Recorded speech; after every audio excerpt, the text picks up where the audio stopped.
Hello అందరికీ ఇప్పటి నుంచి మన ఛానల్లో రెగ్యులర్గా లేదంటే అప్పుడప్పుడైనా కనీసం లాంగ్ వీడియోస్ పోస్ట్ చేయాలనుకుంటున్నాను. ఎప్పుడూ అనుకోవడం తప్పితే ఇంతవరకు లాంగ్ వీడియోస్ అనేది పోస్ట్ చేయను. డైలీ షార్ట్సే 1 or 2 అప్లోడ్ చేయడం. మధ్య అయితే షార్ట్స్ కూడా డైలీ ఒకటే పోస్ట్ చేస్తున్నాను. 2 పోస్ట్ చేయడానికి అస్సలు అవ్వట్లేదు. టెన్షన్ కూడా అయిపోతుంది. 2 షార్ట్స్ ఒక్క రోజులో అయిపోతున్నాయి కాబట్టి ఇది పక్కన పెట్టేస్తే ఈరోజు మన ఛానల్లో వీడియో ఏంటంటే ఫస్ట్ టైం నాటుకోడి కూర వండబోతున్నాము. అందుకే మాకు దగ్గరలో ఉన్న ప్లేస్కి వెళ్ళి యాక్చువల్లీ ఊర్లోనే తీసుకుందాం అనుకున్నాము. ఎందుకంటే మా దగ్గర కూడా పెంచుతారు నాటుకోళ్ళు. కాకపోతే చాలా చిన్నవి ఉన్నాయి. ఇంకా వాటిని ఎందుకులే డిస్టర్బ్ చేయడం అని దగ్గరలో ఉన్న ఒక ప్లేస్కి వెళ్ళి ఒక నాటుకోడిని అయితే తీసుకొని వచ్చాము. యాక్చువల్లీ ఎండలు దారుణంగా ఉన్నాయి. నేను స్కార్ఫ్ కట్టుకుని వెళ్ళాను. ఇప్పుడున్న ఎండలకి బయట ఎక్కువ తిరగాల్సిన పని లేదు. ఒక 1 hour 2 hours అలా వెళ్ళొచ్చినా చాలు మొక్క నల్లగా మాడిపోయిద్ది. సిటీలో ఉన్న పళ్ళ పరిస్థితి అయితే ఇంకా దారుణం. మనం నీడకు అలవాటు పడిపోయి ఉంటాం కాబట్టి ఊర్లో ఎండలకు అస్సలు తట్టుకోలేము. కోడిని కోయడం, క్లీన్ చేయడం ఈ ప్రాసెస్ అంతా మాకు తెలియదు కాబట్టి మా నాన్న కోసం వెయిట్ చేస్తున్నాము. చిన్నగాడికి అయితే భయమే లేదు, తెగ ఆడుకుంటున్నాడు దీంతో. తినేటప్పుడు బాగానే అనిపిస్తుంది కానీ కోసేటప్పుడు చూస్తే అసలు తినాలనిపించదు. ఎంత బాధ అనిపిస్తుందో. యాక్చువల్లీ ఆ వీడియో తీద్దాం అనుకున్నాను కానీ మీరు చూడడానికి కూడా బాగోదు, ఇంతలా ఉంటుందా మరి అనిపించింది. అంటే ఈ వీడియో కూడా తీసి పెట్టాలా అనుకుంటారేమో అని చెప్పి ఆ వీడియో ఏం తీయలేదు. నేను యుద్ధానికి సిద్ధం చేస్తున్నాడు మా నాన్న, వెనకాల నేను ఒకదాన్ని. ప్రాసెస్ ఏది తెలియకపోయినా మా నాన్న క్లీన్ చేస్తున్నప్పుడు పక్కనే కూర్చొని చూస్తున్నా. ఎందుకంటే ఎప్పుడైనా అవసరం పడితే చేసుకోవచ్చు కదా మనం. నాకైతే చూడబుద్ధి కాలేదు కోడిని కోస్తున్నప్పుడు, అందుకే కళ్ళు మూసేసుకున్నా. కోడి మర్డర్ అయిపోయింది. యాక్చువల్గా కోడిని కోసే ముందే హీట్ వాటర్ పెడతాము. ఎందుకంటే వేడి నీళ్ళలో కోడిని కోసిన తర్వాత ముంచితే దానికి ఉన్న హెయిర్ మొత్తం ఈజీగా వచ్చేస్తుందని. యాక్చువల్గా మిస్టేక్ ఏం జరిగిందంటే ఎక్కువ హీట్ అవ్వకుండానే నేను హీటర్ తీసేసాను. యాక్చువల్గా హెయిర్ రాలేదు, మళ్ళీ హీటర్ పెట్టాము. మళ్ళీ కూడా కొంచెం అట్లనే ఉంది. ఇంక ఇలా కాదులే, కాల్చేటప్పుడు ఎలాగో వెళ్ళిపోతుంది కదా అని చెప్పి మా నాన్న లైట్ అన్నాడు. ఏ మాట కామాట ఊర్లో ఉంటే ఆ కంఫర్ట్ జోన్లో ఉంటాం కదా మనం. సిటీలో ఉంటే ఇంత ఉండదు, ఒక రూమ్లో బందీలాగా ఉండాల్సిందే. యాక్చువల్లీ మా ఇంటి ముందే మా అమ్మ కూరగాయలు అన్నీ వేస్తుంది. అంటే వంకాయ, టమాటా, పచ్చిమిర్చి, ఆనక్కాయ లైక్ అన్నీ ఇంట్లోనే ఉంటాయి. ఎప్పుడప్పుడు ఫ్రెష్గా తీసుకొని వండేసుకోవడమే. నేను కర్రీ కోసం ప్రిపేర్ చేస్తున్నాను. ఇంకా అన్ని తీసేసుకొని కోసుకుంటూ మా నాన్న చికెన్ కడిగే ప్రాసెస్లో ఉన్నాడు. యాక్చువల్లీ హెయిర్ క్లీన్ చేయడానికి 1 hourకి ఎక్కువే పట్టింది, చాలా టైం. ఇక్కడ మా అమ్మ మంట సిద్ధం చేస్తుంది. ఎందుకంటే దాన్ని కాల్చాలి కదా. నాటుకోడి అంటేనే కాల్చి వండుతారు, అప్పుడే టేస్ట్ చాలా బాగుండిద్ది. యాక్చువల్లీ నాటుకోడి ఈ వీడియో చేద్దామని ఎప్పటి నుంచి అనుకుంటున్నామో కానీ ఊరికి వచ్చినప్పుడల్లా ఏదో ఒక వర్క్ ఉండడం, మళ్ళీ రిటర్న్ సిటీకి వెళ్ళిపోవడం వితిన్ టైంలో అలానే జరుగుతుంది. ఇంకా ఈసారి ఎలా అయినా సరే ఈ ప్రాసెస్ అంతా కంప్లీట్ అవ్వాలి, వీడియో చేయాల్సిందే అని చేస్తున్నాము. నా స్కిన్ టైప్ ఏంటో నాకు అర్థం కాదు కానీ ఒక్కరోజు ఎండలో తిరిగినా నల్లగా మాడిపోతాను నేనైతే. నరేష్కి అయితే ఇదే ఫస్ట్ టైం అంటే నాటుకోడి కోయడం, ఈ ప్రిపరేషన్స్ ఇట్లాంటివి ఏవి తెలీదు. అందుకే మా నాన్న వచ్చిన తర్వాత స్టార్ట్ చేశారు. ఇంకా మా నాన్నకి కొంచెంగా హెల్ప్ చేస్తూ అలా నేర్చుకుంటున్నాడు. నెక్స్ట్ టైం అయితే మనకు కొంచెం బెటర్ ఉంటుంది కదా, మనమే చేసుకోవచ్చు. యాక్చువల్లీ ఫస్ట్ ఏమనుకున్నామంటే నాటుకోడి కదా, ఫస్ట్ మొత్తం దానికి క్లీన్ చేసి మసాలా పట్టించి కోడి మొత్తం మంట మీద కలుద్దాం అనుకున్నాము. కానీ అలా ఉంటే మొత్తం మాడిపోతుంది, ఏం బాగుండదు అన్నాడు మా నాన్న. అందుకే దాన్ని చికెన్ లాగా చేసి, అంటే లైక్ చిన్న పీసెస్ లాగా చేసి కర్రీ లాగా వండితేనే బాగుంటుందని. వీడియోలో కనిపించేది కానీ కోడిని కాలుస్తున్నప్పుడే దాని స్కిన్ పైన మొత్తం ఆయిల్ ఫామ్ అవుతుంది, అంటే చాలా ఆయిల్ వస్తుంది. అందుకే అనింది మా అమ్మ ముందే నాటుకోడి కూరకి ఎక్కువ ఆయిల్ పట్టదు, దాంట్లోనే చాలా ఆయిల్ ఉంటుందని. యాక్చువల్లీ స్కిన్లెస్ తెస్తాం కదా ఎప్పుడు చికెన్ తెచ్చినా, నాటుకోడి కూడా అలానే స్కిన్ మొత్తం తీసేసి కర్రీ వండుతారేమో అనుకున్నాను.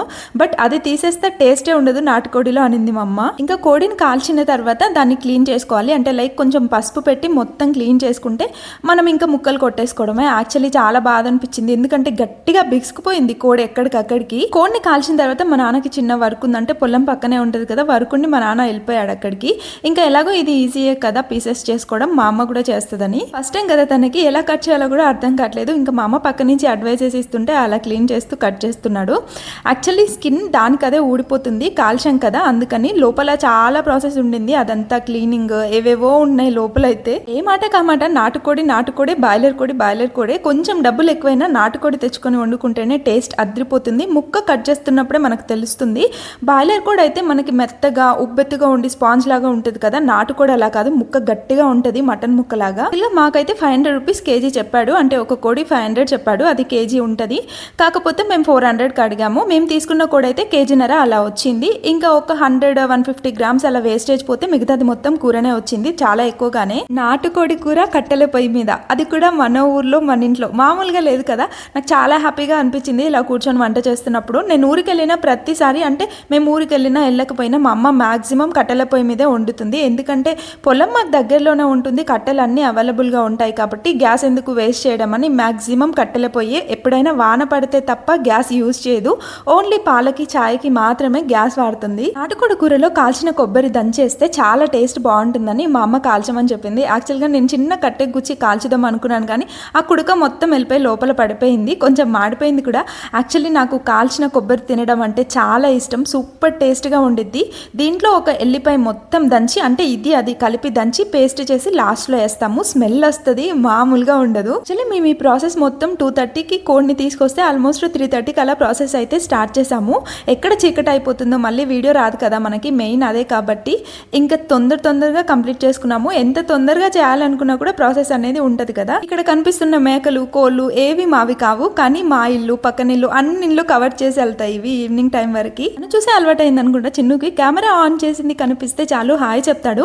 అప్పుడెప్పుడు అంటే ఆల్మోస్ట్ చాలా షార్ట్స్లో నేను హాయ్ చెప్పకుండా వీడియో స్టార్ట్ చేయను కదా. అసలు ఒక షార్ట్ కింద ఒక అమ్మాయి కమెంట్ చేసింది, ఎందుకక్క ఎప్పుడు చూసినా చేతుపుతావని. హాయ్ చెప్తున్నా మీకు, అది కూడా తప్పేనా? ఆల్మోస్ట్ ఇంకా చాలా సేపు పట్టింది. వెదర్ కూల్గా ఉంది కాబట్టి సరిపోయింది, లేదంటే ఎండ కొట్టుంటే ఆల్మోస్ట్ 5 o'clock వరకు ఎండనే ఉంటుంది ఊర్లో. అంటే చుట్టుపక్కల చెట్లు పెద్ద పెద్ద బిల్డింగ్స్ అట్లాంటివి ఏ ఉండవు కదా, మొత్తం ఫ్రీనే కాబట్టి చాలా ఎండ ఉంటుంది. బతికిపోయాం, ఆ టైంకి చల్లగానే ఉండింది. ఆంధ్ర సైడ్ అయితే నాటుకోడి కూరకి మంచి కాంబినేషన్ ఏంటంటే రాగి సంగటి. వాళ్ళు ఏ ఫెస్టివల్ వచ్చినా ఖచ్చితంగా ఈ కాంబినేషన్స్ చేసుకుంటూ ఉంటారు.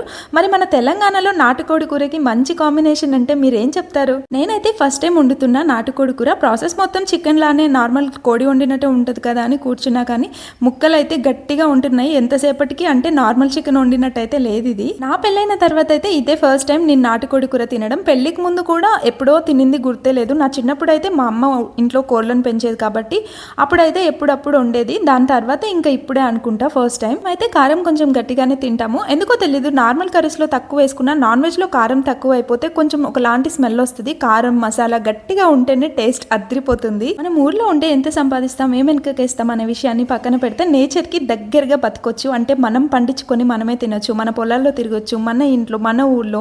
అంటే మనకి ఏదైనా ప్రాబ్లం వచ్చినా చుట్టుపక్కల 10 మంది వస్తారు. అదే సిటీలో అనుకోండి, మనం ఏడుస్తున్నా సరే పట్టించుకునే వాళ్ళు పలకరించే వాళ్ళు ఒక్కరు కూడా ఉండరు. ఇంట్లో నాన్ వెజ్ ఎప్పుడు వండినా సరే దాని కాంబినేషన్లో పూరీలు ఉండాల్సిందే. ఇంకా చికెన్ ఆల్మోస్ట్ ఉడికిపోతుంది, అందుకే పూరీలు చేద్దామని రెడీ చేస్తున్నావు. మమ్మీ నువ్వు ఎందుకులే ఇంత కష్టపడుతున్నావు, ఇంతసేపు చికెన్ వండావు కదా, నేను నీకు హెల్ప్ చేస్తా అంటున్నాడు. కొద్దిసేపు అటు ఇటు చూసి వాడి ప్రతాపం చూపి ఇంకా వెళ్ళిపోయాడు. నా వల్ల కాదులే బాబు నువ్వే చేసుకో అని. చాలా మంది మన ఛానల్లో ప్రాంక్ వీడియోస్ అడుగుతున్నారు, ఎందుకంటే స్టార్టింగ్ లో మనం అవే చేసేవాళ్ళం కదా. యాక్చువల్లీ ఆ ప్రాంక్ వీడియోస్ వల్ల మా ఇద్దరి మధ్యలో కొన్ని గొడవలు కూడా జరిగాయి. అంటే అది ప్రాంక్ అయినా కూడా కొన్ని ఇన్నర్ ఫీలింగ్స్ అనేవి బయటకు వస్తాయి కదా. నువ్వు ఇలా మాట్లాడవు, ఇది ప్రాంక్ కాదు, నువ్వు కావాలనే చేసావాలా, ఇలా ఇంకా వద్దులే ప్రాంక్స్ అని చెప్పి అనుకున్నాము. బట్ మీరు చాలా సార్లు అడుగుతూనే ఉన్నారు, ప్లాన్ చేద్దాం తొందరలో ఒకటి. మన నాటుకోడి కూర అయితే రెడీ అయిపోయింది. కర్రీ టేస్ట్ అయితే అదిరిపోయింది. అసలు మటన్ పీసెస్ ఎలా ఉంటాయో అంత గట్టిగా ఉంటాయి. అంటే బాయిలర్ కోడి పీసెస్ ఎలా ఉంటాయి, మనం ఆయిల్లో వేయగానే పోసుకేయగానే ఉబ్బిపోతాయి ముక్కలు. ఇవి అలా కాదు, గట్టి పడిపోతున్నాయి. ఇంకా పూరీలు కూడా కంప్లీట్ చేసేసుకుంటే హ్యాపీగా కూర్చొని అందరం తినేయడమే. యాక్చువల్లీ కేజీ పిండి కలిపింది మా అమ్మ ఆల్మోస్ట్.